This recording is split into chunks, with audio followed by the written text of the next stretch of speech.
Tripura teachers eligibility test বা TET পরীক্ষার প্রশ্নপত্রে একাধিক ভুলের অভিযোগ তুলে শিক্ষা ভবন ঘেরাও করে বিক্ষোভে শামিল হয়েছেন পরীক্ষার্থীরা। তাদের অভিযোগ, কিছু প্রশ্ন সিলেবাস বহির্ভূত ছিল, আবার অনেক প্রশ্নেই বানান ভুল ছিল, যা পরীক্ষার্থীদের বিভ্রান্ত করেছে। এই পরিস্থিতিতে পরীক্ষার স্বচ্ছতা নিয়ে প্রশ্ন তুলেছেন তারা। আমরা প্রশ্নপত্রের মধ্যে কিছু ভুল আছে, দ্বিতীয়ত আমরা আউট অফ সিলেবাস রয়েছে, যেগুলো বিষয়ে আমরা অনলাইনে আবেদন করছি।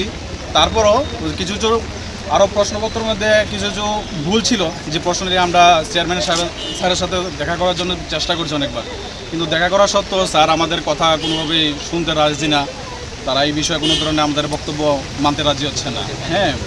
বিভিন্ন বিষয়েরও রয়েছে যেগুলি আউট অফ সিলেবাসও কিছু প্রশ্নগুলি আছে, ওইগুলি আমরা একটু স্যারের সাথে আলোচনা করার জন্য অনেকবার চেষ্টা করছি। তার জন্য আজকে আবার এখানে আসা। দেখা গেছে যে আমরা আর্টসের ট্যুর আমরা আজকে এসেছি, গতকালকে সায়েন্সের যারা ছিল তারা গতকালকে এসেছিল।